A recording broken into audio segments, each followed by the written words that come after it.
Hi friends, నేను Ashok Kumar. Welcome to Ashoka online academy. ఒక చరిత్ర విద్యార్థిగా చరిత్రలోకి కొన్నిసార్లు సంబంధం లేకున్నా కొన్ని అంశాలు నేర్చుకుంటే 1-2 క్వశ్చన్ రావడానికి అవకాశం ఉంది. 4 వేదాలు, 4 ఉపవేదాలు, 4 అనుబంధాలు, 6 వేదంగాలు, 6 షడ్దర్శనాలు, అలాగే మహాభారతం, రామాయణం. మహాభారతంలో 18 పర్వాలు ఉంటాయి, అలాగే రామాయణంలో 7 కాండాలు ఉంటాయి. ఈ 18 పర్వాలని గుర్తుపెట్టుకోవడం చాలా కష్టంగా ఉంటుంది. మరి ఆ 18 పర్వాలని ఈజీగా మీరు 1 నిమిషంలో మననం చేసుకునే విధంగా, గుర్తుంచుకునే విధంగా చెప్పడం జరుగుతుంది ఈ వీడియోలో. 18 పర్వాలు పెద్ద కష్టమేమి కాదు, మైండ్లో ఎప్పుడు ఉండే విధంగా చెప్తాను. ఈజీ వేలో చూసే ఒక ప్రయత్నం చేయండి. ఆ చూసే ముందు చిన్న అడ్వర్టైజ్మెంట్ ఏంటంటే, నా యొక్క వీడియోస్ తెలంగాణ హిస్టరీ 70 గంటల అప్డేటెడ్ క్లాసెస్, కొత్త క్లాసెస్ కేవలం 100 రూపీస్కి, ఇండియన్ హిస్టరీ క్లాసెస్ కేవలం 500కి, తెలంగాణ ఉద్యమము 1000 రూపీస్కి, మొత్తంగా 230 నుంచి 250 మార్కుల syllabus. Telangana history, Indian history, అలాగే Telangana movement 150, Telangana movement 150, Indian history 40 మార్కులు, తెలంగాణ హిస్టరీ 40 మార్కులు, 230. దానికి అనుసంధానంగా వేరు అంశాలలో మరొక 10-15 మార్కులు రావడానికి ఆస్కారం ఉన్న subject history, care of history. అదేవిధంగా మనకు అశోక నిపుణ అకాడమీ నేపథ్యంలో దిల్సుఖ్ నగర్లో 50%కే వైట్ రేషన్ కార్డు ఉన్నటువంటి అభ్యర్థులందరికీ 50%తో ఎస్ఐ, కానిస్టేబుల్, జీపీఓ ఇవ్వబడుతుంది. అలాగే గ్రూప్ 2కి సంబంధించి ఆఫ్లైన్ క్లాసెస్ మండే రోజు డెమో అనేది మండే రోజు గ్రూప్ 2కి సంబంధించి, అలాగే ఎస్ఐ, కానిస్టేబుల్ అండ్ జీపీఓ సంబంధించి రేపు మండే రోజు డెమో ఉంటుంది 10 గంటలకు. ఆ డెమోకు వచ్చే ఒక ప్రయత్నం చేసి క్లాసులు ఎలానో చూసి ఫ్యాకల్టీని చూసి జాయిన్ కావచ్చు. ఇక సబ్జెక్టులోకి వెళ్ళే ఒక ప్రయత్నం చేద్దాం. చూడండి, ఇక్కడ మనకు ఎన్ని పర్వాలు ఉన్నాయి సార్ అంటే మొత్తంగా 18 పర్వాలు ఉన్నాయి. మహాభారతాన్ని వేదవ్యాసుడు రాసిండు. ప్రపంచంలోనే అతిపెద్ద పద్య గ్రంథం, 1,00,000 శ్లోకాలు ఉంటాయి.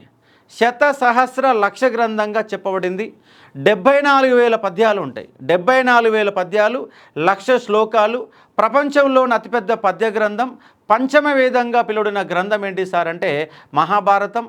మహాభారతం ఒక పాలి పంచాయతీ, రామాయణం ఒక ఆలు పంచాయతీ. కాబట్టి రాముడు సీత మధ్య జరిగినట్టు పంచాయతీని మనం రామాయణంగా చెప్తా ఉన్నాం, ఆలి పంచాయతీగా. అలాగే కౌరవులు, పాండవులు అనే వాళ్ళు ఇద్దరు పాలి వాళ్ళ మధ్య జరిగిన పంచాయతీని పాలి పంచాయతీగా చెప్తున్నాం. ఆ 18 పర్వాలను సింపుల్గా మనం గుర్తుపెట్టుకోవచ్చు. కాబట్టి పర్వాలల్లోనే మహాభారతంలోనే శ్రీకృష్ణుడు కనబడతాడు. శ్రీకృష్ణుడు అర్జునుడు చేసినట్టు ఉపదేశమే, శ్రీకృష్ణుడు అర్జునుడు చేసిన ఉపదేశమే భగవద్గీత రూపంలో కనబడుతుంది. అది మహాభారతంలో ఉన్న అంశాన్ని 6వ పర్వంలో, భీష్మ పర్వంలో అంశానికి అర్థం చేసుకునే ఒక ప్రయత్నం చేయవచ్చు. దీన్ని మనం పర్వాలను ఏం చేయాలి సార్ అంటే 3 భాగాలు చేసుకోవాలి. 1 నుంచి 5 వరకు 1, 6 నుంచి 9 వరకు 2, అలాగే 10 నుంచి 18 వరకు 3వ భాగం చేసుకొని గుర్తుపెట్టుకునే ఒక ప్రయత్నం చేయవచ్చు. మొట్టమొదటి పర్వం చూడండి, ఆది పర్వం. ఆది పర్వంలో ఏముంటుంది సార్ అంటే పాండవులు, కౌరవుల యొక్క జననం, కౌరవుల యొక్క జననం దీంట్లో చూస్తాం. వాళ్ళ యొక్క విద్యాభ్యాసం చూస్తాం, అలాగే వివాహం చూస్తాం. అంటే ప్రాథమికంగా వాళ్ళు మొదలుపెట్టినటువంటి విద్యా, వివాహం, కౌరవుల, పాండవుల జననం ఆది పర్వంలో మనకు కనబడుతుంది. మొట్టమొదటి పర్వం ఆది పర్వం. వేదవ్యాసుడు రాశాడు 18 పర్వాలు. అలాగే ఆది పర్వంలో అయిపోయిన తర్వాత మనకు సభాపర్వంలో ఏముంటుంది సార్ అంటే దీని యొక్క అధికారం ఎవరికి ఇవ్వాలన్న నేపథ్యంలో దుర్యోధనుడు కాన్సెప్ట్ ఇక్కడ మనకు బలంగా వినపడతా ఉంటుంది. ఏంటంటే జూదం. ఈ జూదంలో ధర్మరాజు ఓడిపోవడం జరుగుతుంది. ఆ ఓడిపోయిన నేపథ్యంలోనే వాళ్ళకు అడవులకు వెళ్ళినటువంటి అంశాన్ని ఇక్కడ అర్థం చేసుకునే ఒక ప్రయత్నం చేయవచ్చు. మాయాసభ, జూదము, ద్రౌపది యొక్క వస్త్రపహరణం, జూదంలో ఓడిపోయిన నేపథ్యంలో 12 సంవత్సరాల అరణ్యవాసం, 1 సంవత్సరం అజ్ఞాతవాసం అనే కాన్సెప్ట్ అర్థం చేసుకోవచ్చు. కాబట్టి ఆది పర్వం, రెండవది సభాపర్వం, మూడవది అడవులో పోయారు కాబట్టి దీన్ని ఏమంటాం సార్ అంటే అరణ్య పర్వం, లేదా వనాలకు పోయారు కాబట్టి వనపర్వం అంటాం. ఆది పర్వం, సభాపర్వం, అరణ్య పర్వం, ఈ 3 పర్వాలని నన్నయ్య తెలుగులోకి అనువదించాడు. నన్నయ్య తెలుగులోకి అనువదించినటువంటి పర్వాలు, వేదవ్యాసుడు సంస్కృతంలో రాస్తే నన్నయ్య 3 పర్వాలు అనువదించాడు. ఆది పర్వం, సభాపర్వం, అరణ్య పర్వం రాస్తుండగా మధ్యలోనే చనిపోయాడు. సగం పర్వం మాత్రమే రాశాడు. మధ్యలో చనిపోయి వదిలిపేసినటువంటి దాన్ని పక్కన పెట్టినటువంటి తిక్కన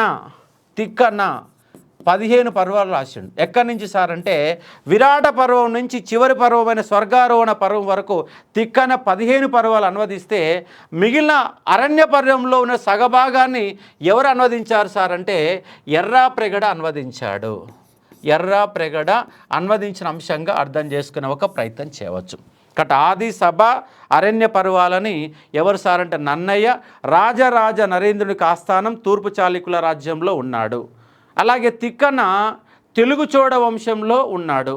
అలాగే ఎర్రన్న రెడ్డి రాజుల వంశంలో పనిచేశాడు. 3 కాలాలు వేరు కాలాలైనప్పటికీ మొత్తంగా అనువాదం చేయబడిన గ్రంథమే మహాభారతం. కాబట్టి మొట్టమొదటి పర్వం ఆది పర్వం, రెండవది సభాపర్వం, మూడవది అరణ్య పర్వం, నాలుగవది విరాట పర్వం. అంటే ఇక్కడ అరణ్య పర్వంలో 12 సంవత్సరాల పాటు పాండవులు అనేవాళ్ళు వనవాసం చేశారు. 12 సంవత్సరాల వనవాసం కాబట్టి వనపర్వం అన్నాం. అరణ్యాలలో ఉన్నారు కాబట్టి అరణ్య పర్వాన్ని పిలిచాము. అది అయిపోయినాక 1 సంవత్సరం ఆజ్ఞాతవాసం. మరి ఆజ్ఞాతవాసం ఎక్కడ చేశారు సార్ అంటే విరాట రాజు కొలువులో చేశారు. విరాట రాజు కొలువులో చేశారు కాబట్టి దాన్ని ఏమంటున్నాం సార్ అంటే విరాట పర్వం అంటున్నాం. విరాట పర్వంలో మనకు ప్రధానం కనిపించేది ఏంటంటే అజ్ఞాతవాసంలో పాండవులు అనేవాళ్ళు ఎవ్వరు కూడా తమ యొక్క ఉనికి కూడా తెలియకుండా జాగ్రత్తగా ఉండాలా. ఉనికి తెలుస్తుంది. ఎట్లా తెలుస్తుంది సార్ అంటే కీచకుడి యొక్క వధ జరిగింది, కీచకుడి యొక్క మరణం జరిగింది. కీచకుడిని చంపేవాడు ఎవరు సార్ అంటే కేవలం భీముడు మాత్రమే చంపగలడు, ఎవరు చంపలేడు. కానీ భీముడు చంపాడు కాబట్టి, ఎందుకంటే మొట్టమొదటిసారిగా భీముడి చేతుల్లో చనిపోయిన వ్యక్తి బకాసురుడు, రెండో వ్యక్తి హిడింబు, మూడో వ్యక్తి కీచకుడు, నాలుగో వ్యక్తి దుర్యోధనుడు. కాబట్టి మనకు భీముడి చేతిలో 4 చనిపోయారు. అంతకుముందే బకాసురుడు హిడింబుడు చనిపోయాడు కాబట్టి కీచకుడు చంపే శక్తి కేవలము ఎవరికి భీముడికే ఉంది. అక్కడ ఆ జాడ పట్టుకొని వస్తారు. కానీ అప్పటికే అజ్ఞాతవాసం కంప్లీట్ అయిపోతుంది. అజ్ఞాతవాసం కంప్లీట్ అయిపోద్ది కాబట్టి మళ్ళీ 12 ఏళ్ళు 1 సంవత్సరం అజ్ఞాతవాసాన్ని వర్తించాలనే నేపథ్యం అర్థం చేసుకోవచ్చు. ఫైనల్గా ఇక్కడ జూదంలో ఓడిపోయినటువంటి పాండవులకి సగరాజ్యం ఇవ్వాలి. ఎందుకంటే 12 ఏళ్ళు 13 ఏళ్ళు అయిపోయింది కూడా సగరాజ్యం ఇవ్వాలా. ఆ రాజ్యం కోసం మధ్యవర్తిగా శ్రీకృష్ణుడు రాయబారం నడుస్తుంది. ఆ రాయబారం నడిచినటువంటి పర్వాన్ని ఏమంటాం సార్ అంటే ఉద్యోగ పర్వం అంటాం. ఉద్యోగ పర్వంలో కౌరవుల పాండవుల చర్చలు విఫలమైపోతాయి. యుద్ధం మొదలవుతుంది. మహాభారత యుద్ధం, మహాభారత సంగ్రామం జరిగింది. ఎన్ని రోజుల పాటు జరిగింది సార్ అంటే 18 రోజుల పాటు జరిగినాయి. 18 పర్వాలు ఉన్నాయి, 18 రోజుల పాటు జరిగింది. ఆ 18 రోజుల పాటు ఈ యొక్క యుద్ధానికి ఎవరు నాయకత్వం వహించారంటే 4 నాయకత్వం వహించారు. ఎవరు సార్ అంటే భీష్ముడు, ద్రోణుడు, కర్ణుడు, శల్యుడు. ఈ 4 పేరు మీద 4 పర్వాలు ఉన్నాయి. కాబట్టి మొట్టమొదటిది ఆది పర్వం, రెండవది సభాపర్వం, మూడవది అరణ్య పర్వం, నాలుగవది విరాట పర్వం, 5వ పర్వము ఏ పర్వం సార్ అంటే మనకు ఉద్యోగ పర్వంగా అర్థం చేసుకోవచ్చు. 5 పర్వాలు అయిపోయినాయి. నెక్స్ట్ 4 పర్వాలు ఏంటి సార్ అంటే యుద్ధానికి నాయకత్వం వహించిన వాళ్ళు. భీష్ముడు ఎన్ని రోజుల పాటు యుద్ధం, మొత్తంగా 18 రోజుల పాటు యుద్ధం జరిగితే భీష్ముడు ఎన్ని రోజులు అంటే 10 రోజుల పాటు నాయకత్వం వహించాడు. ద్రోణాచార్య 5 రోజుల పాటు నాయకత్వం వహించాడు. కర్ణుడు 2 రోజుల పాటు నాయకత్వం వహించాడు. శల్యుడు హాఫ్ డే మాత్రం నాయకత్వం వహించాడు. మిగిలిన సగం రోజు భీముడు మధ్య దుర్యోధనుడు మధ్య యుద్ధం జరుగుతుంది. దీంతో 18 రోజుల సంగ్రామం అయిపోతుంది. కాబట్టి ఎవరెవరు నాయకత్వం వహించారు సార్ అంటే భీష్మాచార్య. మొత్తంగా భీష్ముడు అనే వ్యక్తి మొత్తం ప్రేమ ఎవరి మీద ఉంటుంది అంటే పాండవుల మీద ఉంటుంది. కానీ ఆయన ఇచ్చినటువంటి యొక్క హామీ ఏంటంటే ఈ రాజ్య సింహాసనాన్ని తాను కాపాడుతున్న హామీ ఇచ్చాడు. దానిలో భాగంగా కౌరవుల పక్షాన పోరాటం చేసిన భీష్ముడు 10 రోజుల పాటు నాయకత్వం వహించాడు. దాన్ని ఏమంటారు సార్ అంటే భీష్మ పర్వం. 10 రోజుల పాటు భీష్ముడు అంపశయ్య పైన బాణాల మీద మొత్తంగా పడుకోబెడతారు. పడుకోబెట్టిన తర్వాత ద్రోణాచార్య నాయకత్వం వహిస్తాడు. ద్రోణుడు కూడా గొప్ప యుద్ధ వీరుడే. 5 రోజుల పాటు నాయకత్వం వహించిన అంశాన్ని ఇక్కడ అర్థం చేసుకోవచ్చు. కాబట్టి ద్రోణ పర్వం 5 రోజుల పాటు. ద్రోణుడు అయిపోయినాక కర్ణుడు 2 రోజుల పాటు నాయకత్వం వహించాడు కర్ణ పర్వం. కర్ణుడు చనిపోయిన తర్వాత శల్యుడు నాయకత్వం వహిస్తాడు. శల్యుడు కేవలం హాఫ్ డే మాత్రమే. కాబట్టి ఎవరెవరు సార్ అంటే భీష్మ, ద్రోణ, కర్ణ, శల్యుడు. కాబట్టి నలుగురు పేరు మీద 4 పర్వాలు ఉన్నాయి. కాబట్టి 9 పర్వాలు సింపుల్గా మీరు గుర్తుపెట్టుకోవచ్చు. ఇలా పెద్ద కష్టం ఏమీ లేదా. ఆది పర్వం, సభాపర్వం, అరణ్య పర్వం, విరాట పర్వం, ఉద్యోగ పర్వం, 5 పర్వాలు అయిపోయినాయి. 6వ పర్వం భీష్మ పర్వం. ఈ భీష్మ పర్వంలోనే 25 అధ్యాయం నుంచి 42 అధ్యాయం వరకు 701 శ్లోకాల గ్రంథం, 701 శ్లోకాల గ్రంథం భగవద్గీత. ఈ భగవద్గీత అనేది మనకు 6వ పర్వంలో భీష్మ పర్వంలో ఉన్నది. భీష్ముడి తర్వాత ద్రోణాచార్య 7వ పర్వం ద్రోణాచార్య పర్వం, 8వ పర్వం కర్ణ పర్వం, 9వ పర్వం శల్య పర్వం. కాబట్టి 9 ఈ 9 సింపుల్గా మీరు గుర్తుపెట్టుకునే ఒక ప్రయత్నం చేయవచ్చు. కాబట్టి ఇక్కడ మేము కేవలం గుర్తుపెట్టుకోవడం కోసం చెప్తున్నాను కానీ సబ్జెక్టు లోతుల్లోకి వెళ్ళడం లేదండి. కాబట్టి తెలుగు పండితులు అనేవాళ్ళు ఇది చెప్పడం ఇది కాదని చెప్పేసి మీరు వాదించవచ్చు. వాస్తవంగా అది కూడా కాదు. ఎందుకంటే ఒక్కొక్క పర్వం గురించి 1 అవర్ క్లాస్ చెప్పవచ్చు. కానీ ఇక్కడ మొత్తం కేవలం పర్వాలను గుర్తుపెట్టుకోవడం అనే కాన్సెప్ట్ని చెప్తున్న అంశంగా అర్థం చేసుకోవచ్చు. అలాగే సౌప్తిక పర్వం. ఇక్కడ కౌరవుల పక్షాన ఉన్నటువంటి వ్యక్తి ఎవరు సార్ అంటే అశ్వత్థామ. ఈ అశ్వత్థామ అనేవాడు ఇక్కడ మొత్తంగా 18 రోజుల సంగ్రామంలో కౌరవులు మొత్తం చనిపోయారు. కౌరవులు మొత్తం చనిపోయిన నేపథ్యంలో కౌరవుల పక్షాన పోరాటం చేసిన అశ్వత్థామకు కోపం వచ్చి ఏం చేస్తాడు సార్ అంటే పాండవ కుమారులందరినీ చంపేస్తారు. పాండవులు అంటే పాండవులు కాదు, పాండవులకు జన్మించినటువంటి పిల్లలని ఉప పాండవులందరినీ చంపివేస్తాడు అశ్వత్థామ. దాన్ని ఏమంటారు సార్ అంటే సౌప్తిక పర్వంగా పిలుస్తాం. కాబట్టి 10వ పర్వంలో ఏ అంశం ఉన్నది సార్ అంటే అశ్వత్థామ పాండవుల యొక్క కుమారులందరినీ చంపివేయడాన్ని సౌప్తిక పర్వంగా పిలుస్తాము. అంటే ఇక్కడ మొత్తంగా కౌరవ రాజ్యంలో ఉన్నటువంటి పురుషులు అందరూ కూడా చనిపోయారు. దాంతోపాటు పాండవుల యొక్క కుమారులు కూడా చనిపోయారు. మొత్తం కూడా కౌరవ పాండవ రాజ్యంలో అంత దుఃఖ సాగరంలో నిండిపోయింది. స్త్రీలందరూ దుఃఖిస్తూ ఉంటారు. ఎవరు సార్ అంటే కుంతీదేవి దుఃఖిస్తుంది మనవలు చనిపోయినందుకు, గాంధారి దుఃఖిస్తుంది టోటల్గా 100 మంది కౌరవులు చనిపోయినందుకు. అంటే దుఃఖ సాగరం. దుఃఖానికి గుర్తు ఏంటి సార్ అంటే స్త్రీలు. కాబట్టి 11వ పర్వం స్త్రీ పర్వంగా గుర్తుపెట్టుకోండి. 11వ పర్వం స్త్రీ పర్వం. 12వ పర్వంలో మళ్ళీ ఎవరు కనిపిస్తారు సార్ అంటే భీష్మాచార్యుడు కనిపిస్తాడు. వాళ్ళందరూ చనిపోయిన తర్వాత శాంతి పర్వంలో ఇక్కడ ధర్మరాజు యొక్క పట్టాభిషేకం జరుగుతుంది. ధర్మరాజు యధిష్ఠుని యొక్క పట్టాభిషేకం జరుగుతుంది. ఈ పట్టాభిషేకం జరిగిన నేపథ్యంలో రాజనీతిని బోధిస్తాడు. రాజనీతిని బోధించే వ్యక్తి ఎవరంటే భీష్మాచార్యుడు రాజనీతిని బోధిస్తాడు. భీష్ముడు రాజనీతిని బోధిస్తాడు. ఎవరికి సార్ అంటే ధర్మరాజుకు. అతిపెద్ద పర్వం. టోటల్గా 18 పర్వాలలో అతిపెద్ద పర్వం ఏంటి సార్ అంటే శాంతి పర్వమే అతిపెద్ద పర్వం. శాంతి పర్వంలో భీష్మాచార్యుడు ధర్మరాజుకు చేసేటటువంటి ఒక రాజనీతి గురించి చెప్పబడిన అంశంగా అర్థం చేసుకోవచ్చు. అలాగే అనుశాసన పర్వం. అనుశాసన పర్వంలో కూడా మళ్ళీ ఎవరు కనపడతారు సార్ అంటే ధర్మరాజు కనపడతారు. చివరి గడియలలో పాండవులకు చేసే హితబోధని ఏమంటాం సార్ అంటే అనుశాసన పర్వంగా పిలుస్తాం. కాబట్టి అర్థం చేసుకునే ఒక ప్రయత్నం చేయవచ్చు. ఇక్కడ వరకు ఎన్ని అయిపోయినాయి? 13. సౌప్తిక పర్వం, స్త్రీ పర్వం, శాంతి పర్వం, అనుశాసనిక పర్వం 13 పర్వాలు అయిపోయినాయి. ఇక 14వ పర్వం ఏంటంటే అశ్వమేధ యాగ పర్వం. ధర్మరాజు చేసినట్టు అశ్వమేధ యాగం గురించి తెలిపేటటువంటి ఒక పర్వం ఏంటంటే అశ్వమేధ యాగ పర్వం. అశ్వమేధ యాగం అయిపోయిన తర్వాత ధృతరాష్ట్రుడు, కుంతి, గాంధారి అలాగే కుంతి వీళ్ళందరూ కూడా ఈ రాజ్యం నుంచి మొత్తంగా వృద్ధాప్యంలోకి వచ్చారు. కాబట్టి ఆశ్రమవాసికి అంటే ఆశ్రమాలకు వెళ్ళిపోతారు. ఆశ్రమాలకు వెళ్ళిపోయిన తర్వాత అడవి మొత్తం కూడా దహనంలా కాలిపోతుంది. ఆ దహనంలో వీరు కూడా చనిపోతారు. కాబట్టి అశ్వమేధ యాగం చేసిన తర్వాత వృద్ధులైనటువంటి తల్లిదండ్రులు ఆశ్రమానికి వెళ్ళిపోయారు. కాబట్టి ఆశ్రమవాసిక పర్వం. అశ్వమేధ పర్వం 14, ఆశ్రమవాసిక పర్వం 15. ఈ దుఃఖ సాగరంలో ఉన్నటువంటి స్త్రీలలో భాగంగా గాంధారి శ్రీకృష్ణుడికి శాపం ఇస్తుంది.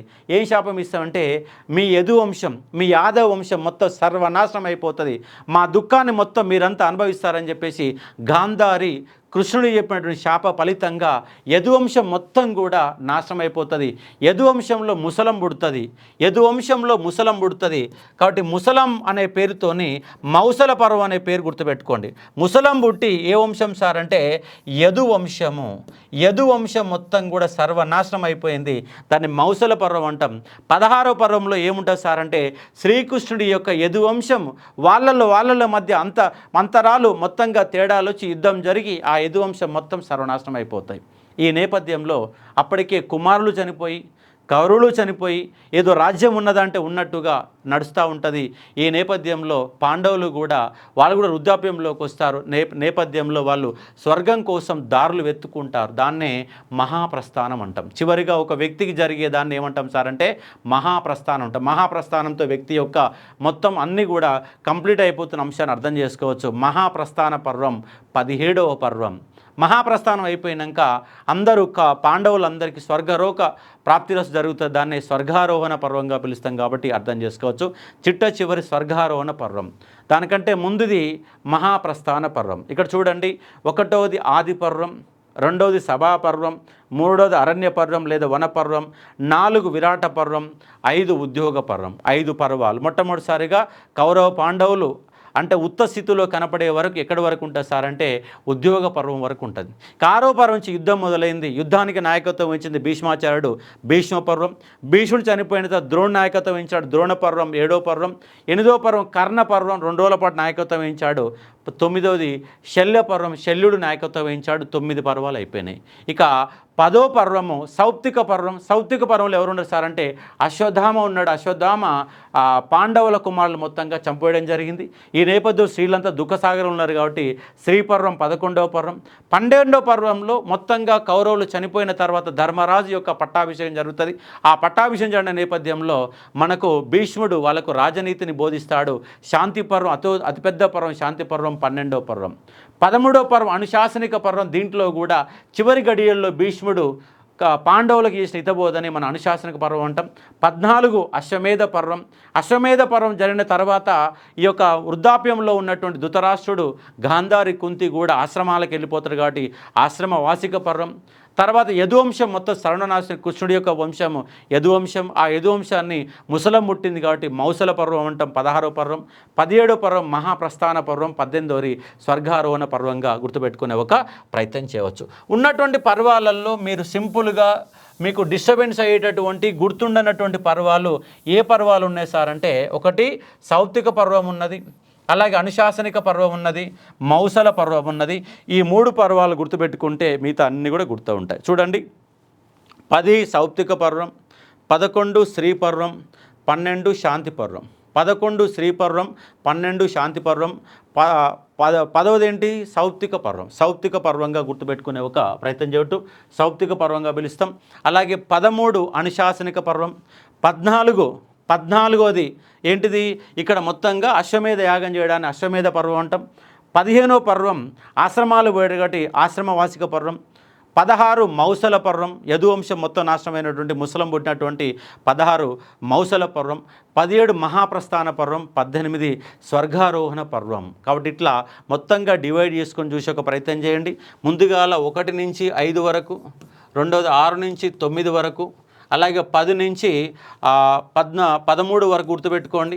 తర్వాత 15 నుంచి 18 వరకు గుర్తుపెట్టుకోండి. 1 నుంచి 5 వరకు ఏమున్నాయి సార్ అంటే ఆది పర్వం ఉంది, సభా పర్వం ఉంది, అరణ్య పర్వం ఉన్నది, అలాగే విరాట పర్వం ఉన్నది, ఉద్యోగ పర్వం ఉన్నది. 6 నుంచి 9 వరకు ద్రోణ పర్వం, భీష్మ పర్వం, 7 ద్రోణ పర్వం, 8 కర్ణ పర్వం, 9 శల్యుడు కాబట్టి శల్య పర్వం. కాబట్టి ఇది 9 వరకు యుద్ధ క్రీడ జరుగుతుంది. అలాగే 10 సౌప్తిక పర్వం, 11 శ్రీ పర్వం, 12 శాంతి పర్వం, 13 అనుశాసనిక పర్వం. అలాగే 14 నుంచి 18 వరకు 14 అశ్వమేధ పర్వం. అలాగే ఆశ్రమ వాసిక పర్వం. అలాగే 16 మౌసల పర్వం. 17 మహాప్రస్థానం, మహాప్రస్థాన పర్వం, 18 స్వర్గారోహణ పర్వం. స్వర్గారోహణ పర్వం స్వర్గాన్ని మొత్తం కూడా పాండవులు అనేవాళ్ళు అధిష్ఠించడాన్ని స్వర్గారోహణ పర్వం అని చెప్తాం. 18 పర్వాలు. ఇలాంటి అంశాల కోసం మరికొన్ని వీడియోలు చూసే ఒక ప్రయత్నం చేయండి. మరొకసారి చివరిగా మనకు ఇక్కడ అశోక్ సార్ యొక్క క్లాసెస్ ఈ టైంలో నోటిఫికేషన్ లాంటి టైంలో సబ్జెక్టు పైన గ్రిప్ పెంచుకోవడానికి, డెప్త్ క్లాసెస్ నేర్చుకోవడానికి ఉపయోగపడుతుంది.